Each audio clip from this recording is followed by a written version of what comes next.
Unos, antes de iniciar la aclaración, para decir que digan a uno doctor es peligroso.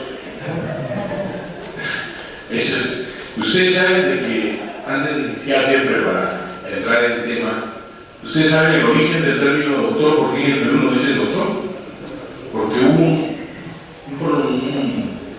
acuerdo del Colegio de Abogados, pero estamos hablando de la época de la República, de la colonia, en el cual se acordó en el Colegio de Abogados de aquel entonces que a los abogados se les debería denominar doctores.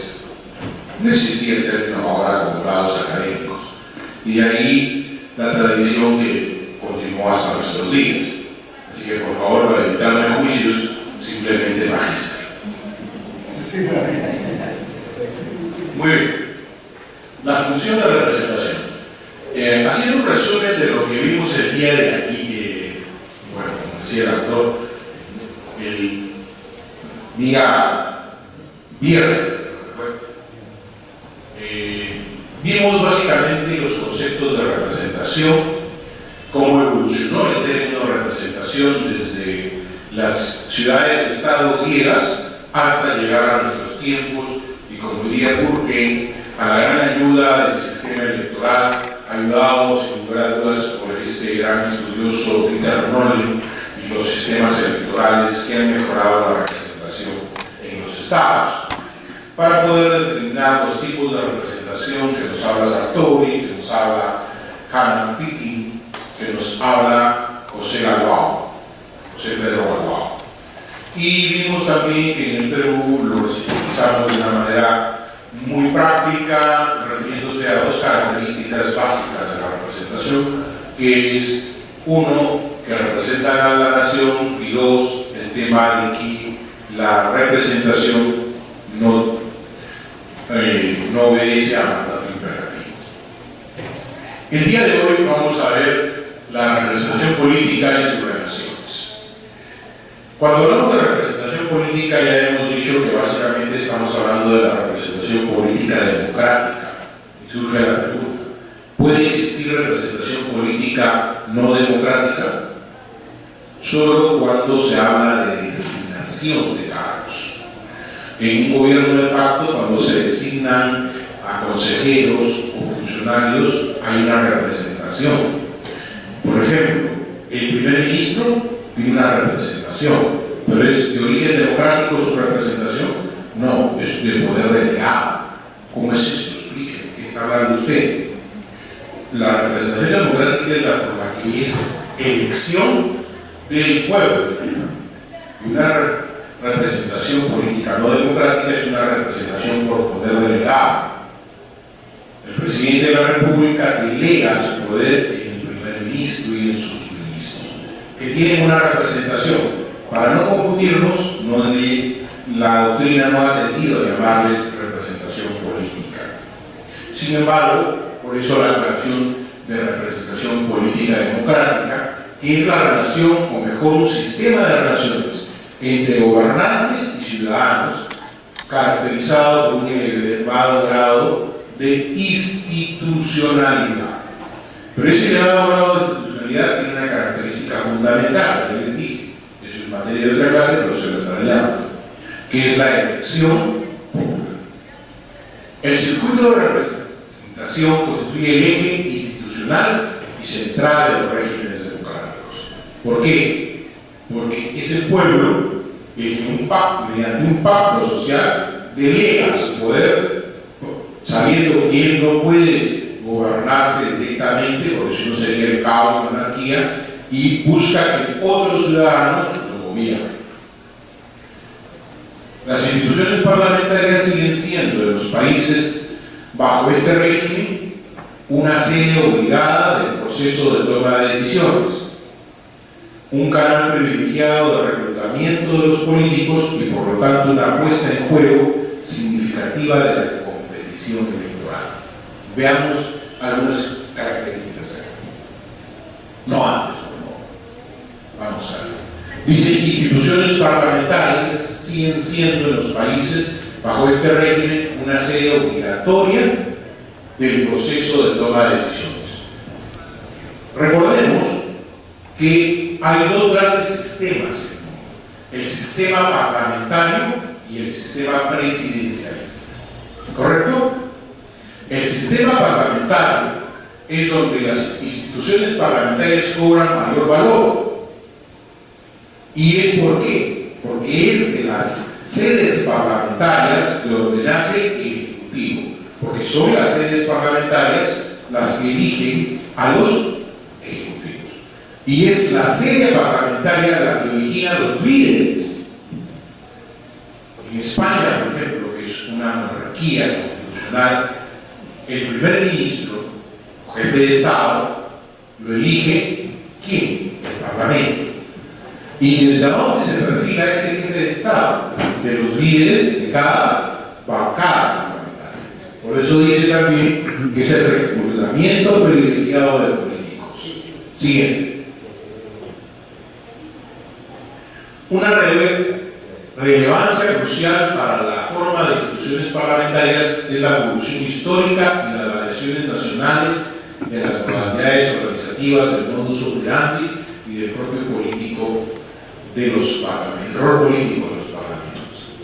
Es lo que les vengo diciendo: los parlamentos se van a organizar en instituciones con mucho poder, en regímenes parlamentaristas, donde del parlamento surge el funcionario jefe de Estado, y los regímenes presidencialistas es donde se elige por separado, es el pueblo que elige directamente al Ejecutivo y a los parlamentarios.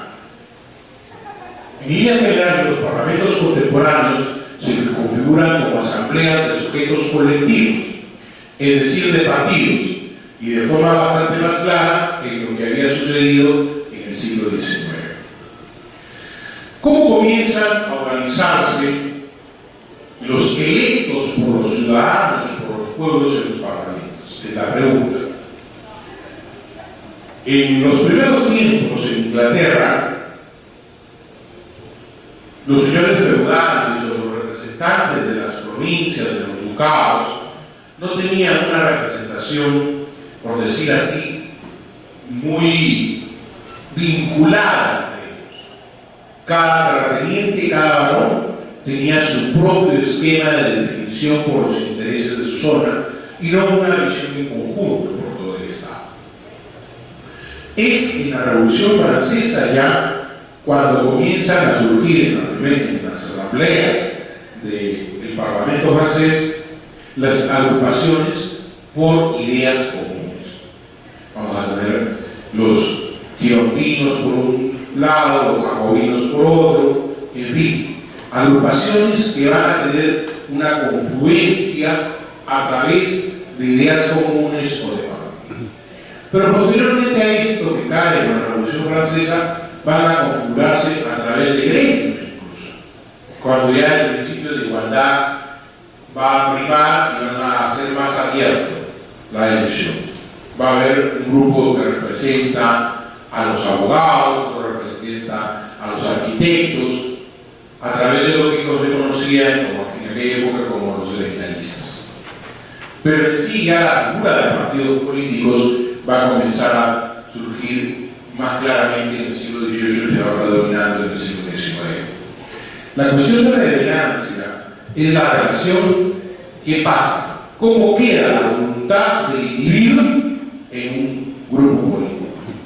Entonces la relación es estudiar el nivel individual y el nivel colectivo partidista, de articulación del Parlamento. No se resuelve en el grado de autonomía de los parlamentarios individuales con respecto a las agrupaciones partidarias y a su liderazgo. Es decir, ¿qué es lo que dice nuestra Constitución? Muchas constituciones que no tienen mandato imperativo los parlamentarios. Si no tienen mandato imperativo, no obedece a nadie. Entonces, por consiguiente, no puede ser a designaciones partidarias. Entonces, ¿para qué sirve la agrupación política? Es la gran pregunta. Estos temas vamos a tratar de elucidar en la representación. Siguiente. Entonces, tenemos que ver cuál es la base de la autoridad de los partidos y su liderazgo en el ámbito de los parlamentos. dos modelos polarizados, dos modelos que hablan de cómo se maneja el individualismo o la capacidad de decisión dentro de los partidos políticos. Esos dos modelos, el primero es el del partido cuyo liderazgo tiene su fuente de legitimación esencialmente en el grupo parlamentario que representa. Por ello, el verdadero centro de gravedad del propio partido. Les está diciendo básicamente que todo está en el centro del grupo parlamentario, las decisiones del grupo parlamentario. Una segunda posición nos dice el del partido cuyo liderazgo extrae su investidura formal y sustancial del aparato organizativo extraparlamentario y la dirección del grupo parlamentario, por cuanto formalmente puede ser elegida por los miembros de este, esencialmente no es otra cosa, ni más ni menos, que la proyección del partido de los afiliados. Vamos a analizar cada uno de estos porque solo analizando estas dos formas de agrupación vamos a entender qué pasa en el Parlamento peruano y qué pasa en otros parlamentos en el mundo. Sigue. La primera figura, entre el partido cuyo liderazgo tiene su fuente de legitimación esencialmente en el grupo parlamentario que representa y por ende es el centro de la. Efectivamente, los parlamentarios constituyen la base de la autoridad del partido como estructura colectiva de la vida parlamentaria. ¿Qué significa básicamente esto? Que los líderes en sí de esa institución parlamentaria son también parlamentarios y es la decisión del grupo parlamentario la que prima. No tienen que consultar fuera del Parlamento, sino al interior del grupo parlamentario. Poco veo ahora lo que se veía en otros parlamentos o en otros quinquenios, cuando ante determinado tema se pedía un cuarto intermedio y los parlamentarios se reunían inmediatamente en el mismo hemiciclo, se aglutinaban todos alrededor de su vocero y tomaban la decisión en ese momento. Eso es cuando hay una decisión.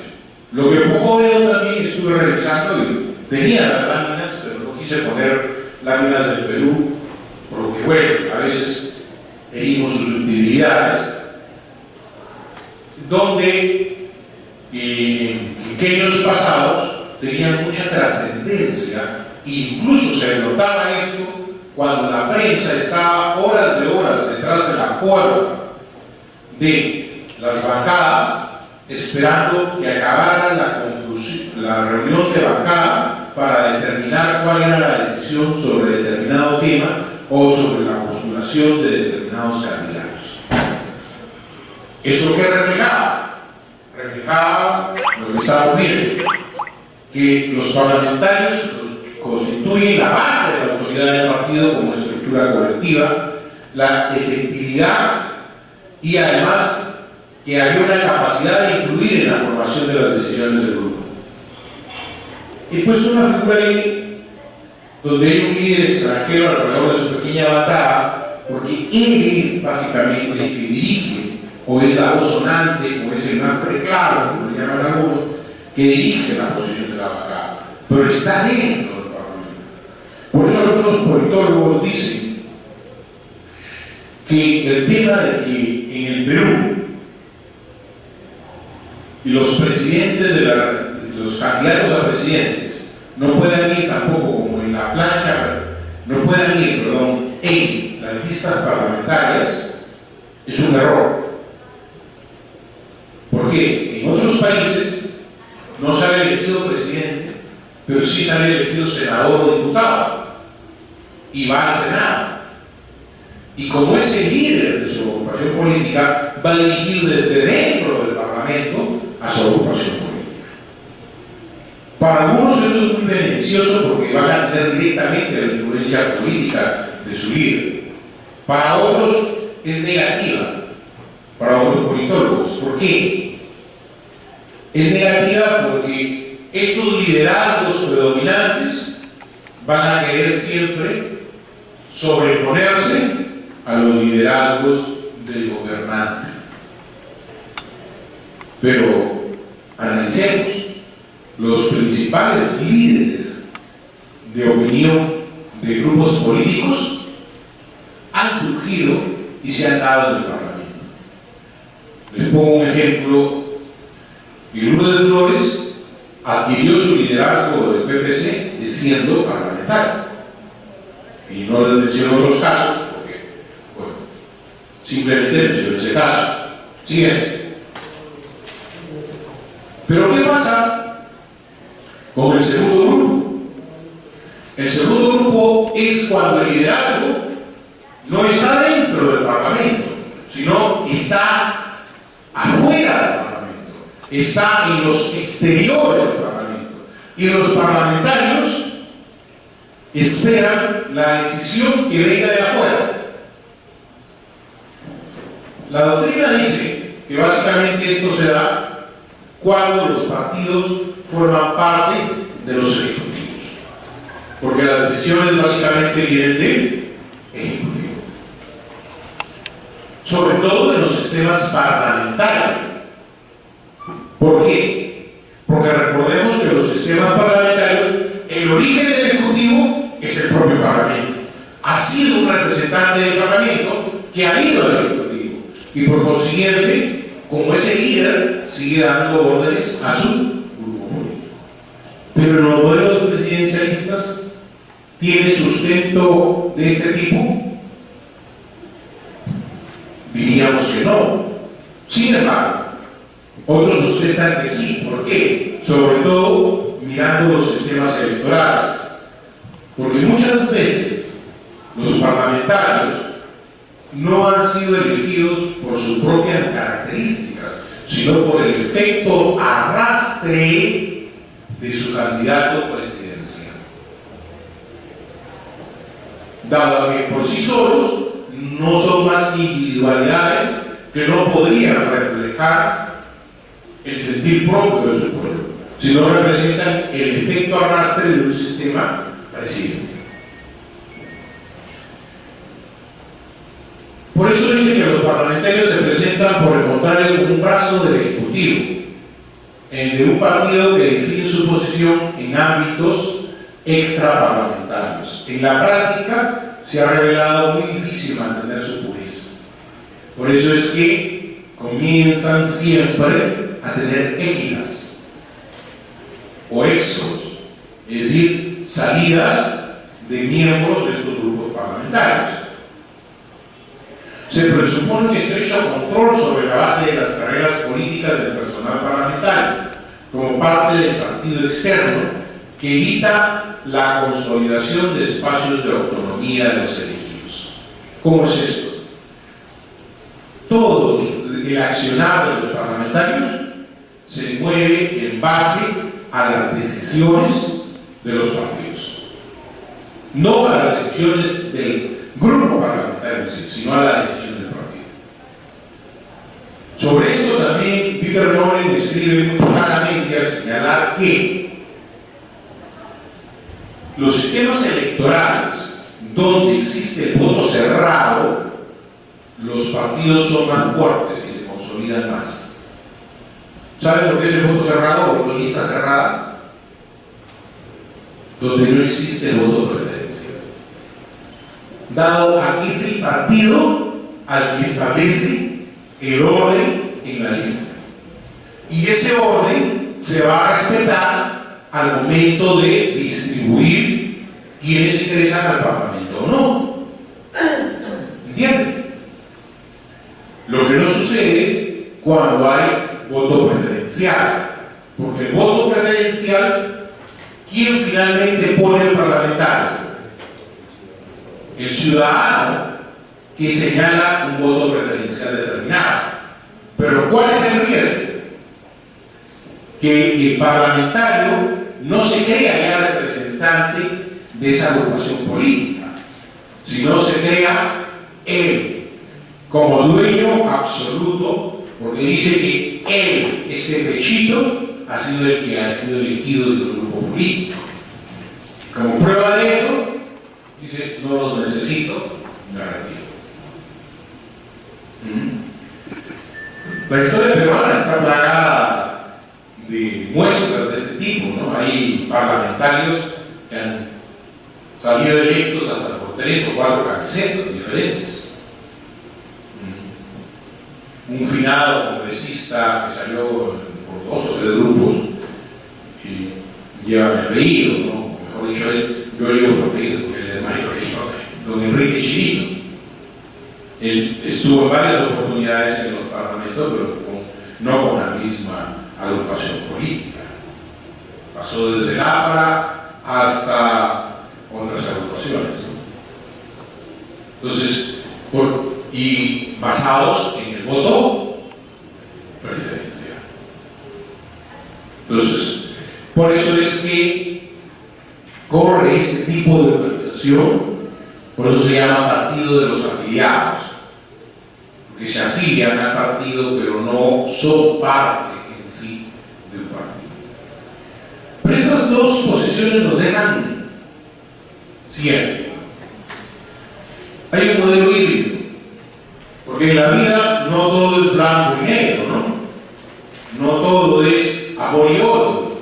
Siempre hay un rinconcito, por ejemplo, que donde fuego hubo, cenizas quedaron. Este modelo híbrido es el modelo intermedio que propone la autoridad del partido externo es ciertamente preeminente, pero en ningún caso absoluta, y para afirmarse debe adquirir por medio de la negociación el consenso de una clase parlamentaria con recursos autónomos, pero incluso aún más en términos de dominio de las técnicas de acción parlamentaria y de control de las posiciones de autoridad en el seno de la institución. Esto explica, teóricamente, si lo llevamos, algunos acontecimientos últimos de nuestra realidad política, donde las decisiones que toman muchas veces los ejecutivos no siempre son respaldadas del todo por sus bancadas parlamentarias, o en todo caso estamos de acuerdo pero, dicen, ¿no?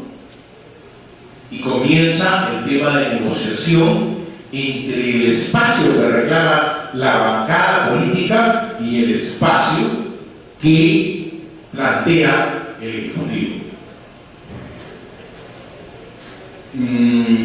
Les cuento un esquema que me tocó vivir, que fue básicamente lo siguiente.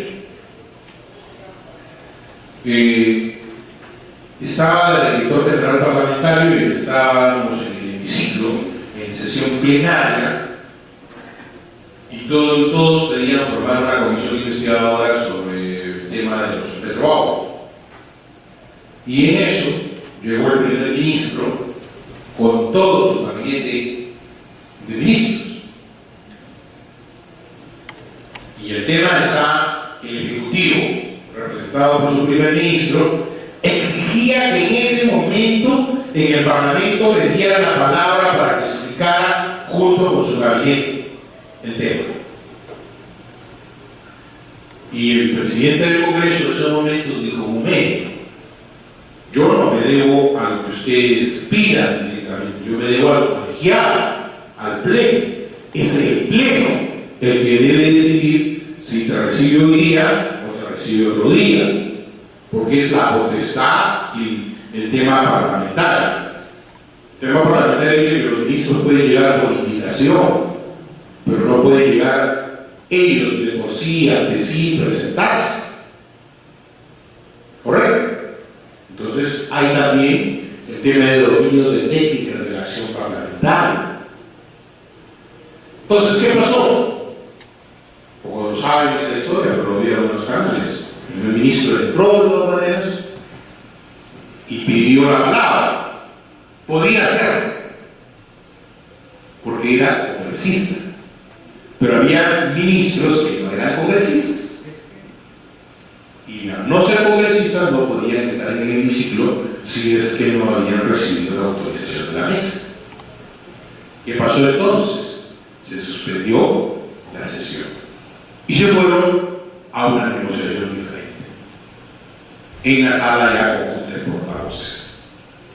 Eso es un modelo híbrido. Hay una voluntad del Ejecutivo, pero que no la cata de todo el Parlamento, porque el Parlamento también tiene su propio esquema, su propia forma de ver las cosas. Entonces, esta manifestación de disidencias o de intercambios de voluntades muchas veces concluye bien, pero otras veces concluye con disidencias parlamentarias, claras o ocultas. Claras cuando un grupo determinado dice: bueno, ¿saben qué? Ustedes van a hacer todo lo que les mandan de afuera, nosotros no vamos con ustedes, nos vamos. Y en otros casos son ocultas. Es más, los politólogos dicen que en una verdadera representación política toda voluntad debe expresarse al interno del grupo político, al interno de la agrupación política y no hacia afuera, porque daña la imagen de la agrupación política y finalmente daña la imagen de todo el conjunto que es el Parlamento. Sin embargo, se dan. Y básicamente está en relación al cuestionamiento del liderazgo de los grupos partidistas. Y será básicamente un signo de que no ha habido solución a los conflictos internos. Un signo de que no se han puesto de acuerdo sobre determinados temas. O un signo también de que no hay una aceptación de lo que es la verdadera democracia. ¿Por qué? Porque si yo pienso diferente y me metí a un grupo político y en ese grupo político mi posición siempre pierde, yo nunca debía haber pertenecido a ese grupo político, para empezar. Y en segundo lugar, si sigo pensando a favor de las ideas del grupo político, debo aceptar la voluntad mayoritaria, porque no estoy partiendo de un principio democrático. Pero cuando no se llegan a solucionar todos estos conflictos, se originan estas disidencias. Y eso es lo que enfoca este modelo híbrido, básicamente. ¿Correcto? Muy bien, siguiente, por favor. La representación y las estructuras de las asambleas parlamentarias.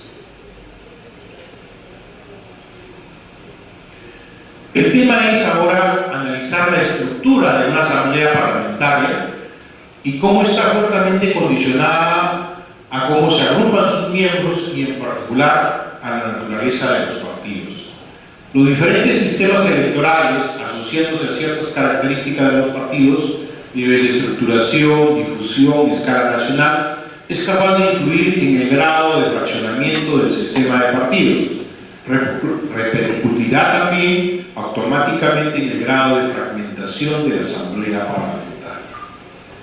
El tema de qué modelo electoral tengamos va a determinar también el sistema de agrupaciones políticas, la ley de partidos políticos y la fragmentación de estos partidos políticos y cómo se origina en el Parlamento peruano esta división y en los parlamentos del mundo. El sistema electoral norteamericano, por ejemplo, está diseñado básicamente para continuar el esquema de un sistema bipartidista. Es decir, un sistema en el cual son dos los grandes partidos que dominan. ¿Recuerdan cuáles son sus partidos en Estados Unidos? El republicano y el demócrata. Y básicamente ese es el sistema de gobierno. Y no hay presidente en la historia de Estados Unidos que no sea ni demócrata o republicano. Por lo regular, un presidente entra, hace un buen gobierno, se reelige 2 veces y luego se retira, y si quiere hacer un gobierno, continúa con otro presidente de su partido. Por lo regular tienden a cambiar al otro lado. En este caso, se dice que después de Obama tendrá que venir un presidente republicano. Hasta ahora, Obama es un presidente demócrata. En fin, pero es el modelo electoral que permite esto. El modelo electoral peruano, en vez de generar la conclusión, genera la división. Más aún cuando, ya les he dicho, el tema de representación electoral parlamentaria es de números clausus y no números apertos, es decir, de números cerrados, un número cerrado en la Constitución, 130. Quinquenio pasado, 120. Una representación insuficiente para la cantidad de ciudadanos que tenemos. ¿Por qué? Porque yo soy bien sincero, y disculpen que a veces choco con temas. No es el ciudadano el que opina que el Parlamento cuesta mucho. Son los medios de comunicación y los que dirigen los medios de comunicación los que postulan básicamente tres cosas. Uno, de que son muchos parlamentarios y no debe haber bicameral. Y estamos jugando fulbito en vez de jugar fútbol. Dos, no a la reelección de parlamentarios. Y el segundo elemento, y tengo incluso un artículo escrito que está en un libro, una compilación de varias exposiciones. ¿Por qué creen que los medios de comunicación propugnan de que los parlamentarios no deben ser reelectos? Sus intereses. Pero, ¿de qué manera se reflejan sus intereses? Que beneficien a los medios de comunicación. Más que eso, algo más. Porque hay una lucha por el poder. Los medios de comunicación tienen poder y el Parlamento tiene poder, y el Ejecutivo también, y el Judicial. Entonces, en esta lucha de poderes, evidentemente, ante la opinión pública, ambos tienen llegada, pero quieren bajar la... ¿Pero saben cuál es el tema de los medios de comunicación más que el poder? Al final del día, el tema es business, negocio, dinero. ¿Por qué? Y les explico muy simple. Quieren conocer a los nuevos. Don Enrique Chirino Soto fue elegido por varios partidos políticos, no hizo nunca mucha propaganda. Don Javier Villarriestra fue elegido después de muchos años nuevamente congresista y no hizo mucha propaganda. Y a él lo invitaban a los medios. Perico Los Palotes o Juanito Arimán, ¿quiere ser parlamentario? Avisaje por medios de comunicación, porque nadie lo conoce. Paga para que le hagan entrevistas, esa es la realidad. Entonces, ¿cuál es el negocio? Sí, la mayoría fuera en la reelección es gente conocida, gente que tiene su bolsón electoral, gente que conserva a su electorado. ¿Va a necesitar más publicidad? Menos publicidad. El nuevo, el que no es conocido, va a necesitar más publicidad. El que sale por primera vez a la palestra. ¿En cuál gana el medio de comunicación? ¿En el que ya es conocido o en el que no es conocido? El que no es conocido, señores. Todo al final del día es business. Por eso les dije el ejemplo. A don Javier Villarriestra no van a dar un afiche de él. Y si quiere va a decir, va a estar moviendo sus contactos para que, oye, hermano, un espacio de contrato, no lo llaman ahí para que le entrevisten. Y 2, 4, 5 entrevistas en 4 medios grandes y la gente, está postulando, qué bueno es el tío, voy a votar por él. Pero vamos a decir, ¿no viste quién es esa? ¿De dónde es esa? Hermanito, dame un espacio, dame 5 minutos para vender. Cuesta tanto el minuto. Así es. Entonces, son los sistemas electorales, son los medios de comunicación los que van a determinar cómo se va a ir estructurando las asambleas parlamentarias. Y lamentablemente, el sistema de elección nuestro origina que los parlamentos en el Perú se originen antes de la segunda vuelta. Solo con la elección de primera vuelta, lo que origina que todos aquellos que tienen hasta el 4% de su repartidor alcanzan representación parlamentaria. esto no alcanza, pero origina la fragmentación. Pero más allá de ese tipo de fragmentación política, existe también el marco legal, porque lo que se origina en el Perú, alianzas políticas. Revisen ustedes cuántos partidos políticos se han presentado en el Perú en las últimas elecciones con su nombre. Yo soy José Carlos Chirino Martínez, así se han presentado. Pocos. Pero revisen las agrupaciones políticas en el Parlamento. Ahí sí aparecen con su nombre. ¿Por qué? Porque de una vez que salen elegidos en alianza, rompen la alianza y dentro del Parlamento ponen su propia agrupación. Y eso origina más la fragmentación. ¿Por qué? Porque nuestro marco legal no obliga a que las alianzas políticas para la elección deben ser también alianzas que se mantengan en el Parlamento.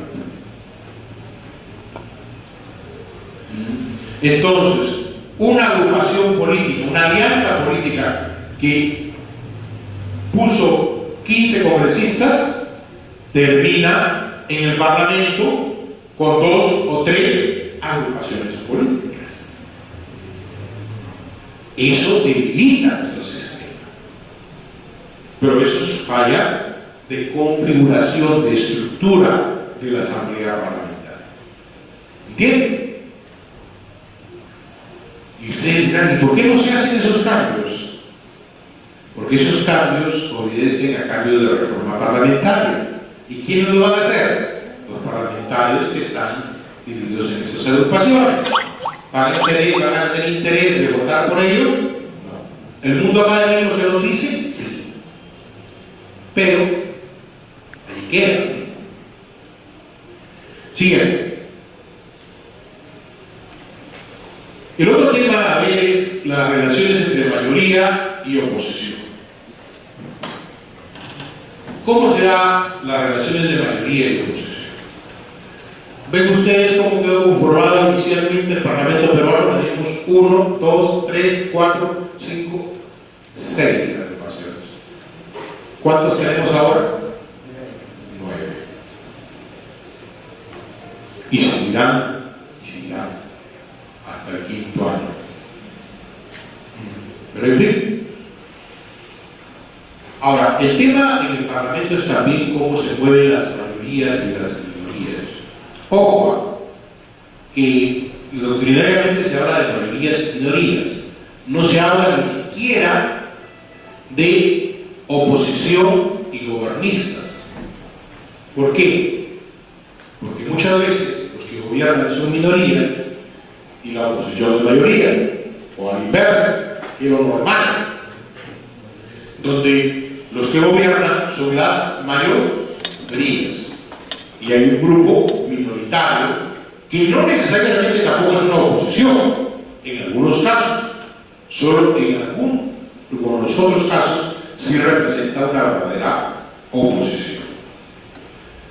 ¿Qué nos dice? Las relaciones entre mayoría y oposición representan la contribución institucional más significativa del Parlamento a la solución de la dificultad crucial de la democracia moderna. El logro de un equilibrio entre el reconocimiento de la disensión y la exigencia del consenso. Es decir, que hay un tema que discutir. La disensión es otra cosa que un tema en el cual no estamos de acuerdo y en el cual debemos consensuar. Ese logro de ponernos de acuerdo es lo que hace realmente el sistema democrático. Verbigracia. Costó mucho que se pusieran de acuerdo los parlamentarios sobre quiénes debían ser los representantes del Tribunal Constitucional. ¿Por qué?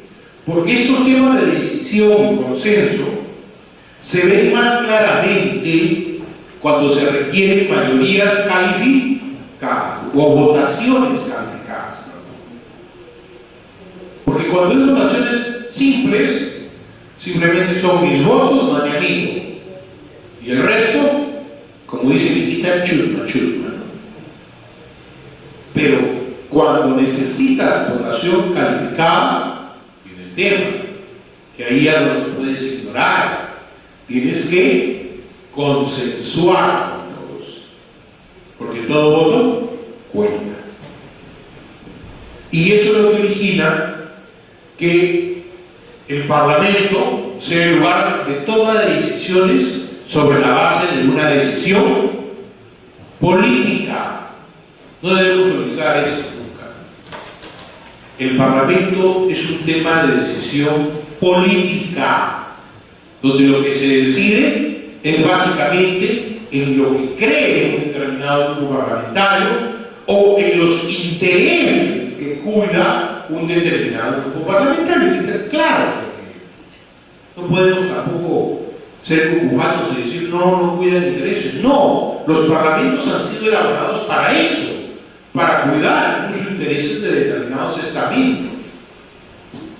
Se dice que lo ideal es que cuiden los intereses de toda la nación, pero representan a un determinado sector y no podemos negarlos. Por eso es que lo que se busca es que los intereses de todos estén consensuados. Siguiente. En la forma de gobierno parlamentarias, el binomio mayoría y minoría tiende a adquirir incluso el valor de otro gobierno o posesión. Es decir, en los sistemas parlamentarios, definitivamente, la mayoría es el gobierno. ¿Por qué? Porque es la mayoría en el Parlamento el que pone el primer ministro.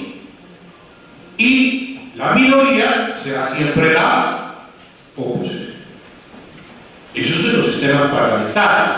En los sistemas presidencialistas hay un distanciamiento entrecomillado entre el Ejecutivo y la mayoría, que no necesariamente se da, porque hay veces que son solamente la primera mayoría, pero no la mayoría del Congreso.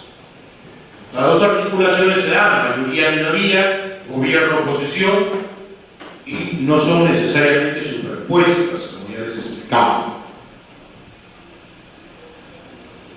Pero todo gobierno, todo ejecutivo, ya sea en un sistema parlamentario, donde por sí ante sí tienen una mayoría, que se construye muchas veces en alianzas, y tienen que buscar mantener esa mayoría para mantener el poder. En los sistemas presidencialistas también requiere lograr una mayoría para ejecutar el plan de gobierno o programa de gobierno. ¿Y por qué? Porque si bien es cierto, como ya les he venido reiterando y repitiendo varias veces, ya no es la primera función de los parlamentos legislar. La primera función, según todos los doctrinarios de los parlamentos, es el control político. Sin embargo, el Parlamento, que ha ido dejando que los ejecutivos legislen cada vez más, ha reservado para sí ciertos tipos de legislación, donde el Ejecutivo no puede entrar si no el Parlamento no le puede ilustrar. Por ejemplo, para que el Parlamento legisle sobre determinados temas, requiere de la autorización para legislación delegada, requiere votaciones. Para las votaciones de leyes orgánicas, es decir, las grandes leyes que se necesita votación calificada. Entonces, ¿qué pasa? Necesitan necesariamente el apoyo de las minorías, tener una mayoría de respaldo. No olvidemos que las leyes orgánicas solo se modifican con la mitad más uno del número legal de miembros, ni siquiera de los asistentes, sino del número legal. El número legal son 130, la mitad más uno. Por otro lado, También existen leyes especiales que requieren, sobre todo para los sistemas de tributación, que requieren votación especial. Entonces, para todos esos sistemas se requiere una mayoría que respalde estas decisiones. ¿Y cuál será el rol de estas minorías parlamentarias? Ejercer el control político, básicamente, de esa legislación delegada, el control político del gobierno, es decir, y tratar de que los gobiernos se acerquen más a sus visiones políticas. Creo que ahí, hoy día sí vamos a hacerlo corto, mañana vamos a hacerlo sí, lo más largo posible. Hasta ahí creo que es el siguiente. Bueno, hasta ahí no vamos a quedar el día de hoy. Mañana vamos a tener la última sesión, vamos a terminar con todo lo que es las relaciones, y yo les agradecería que para el día de mañana busquen en el reglamento del Congreso dónde están las funciones de los congresistas. Y ahí vamos a hablar un poco de eso el día de hoy, aparte de la doctrina. Muchas gracias por su aportación.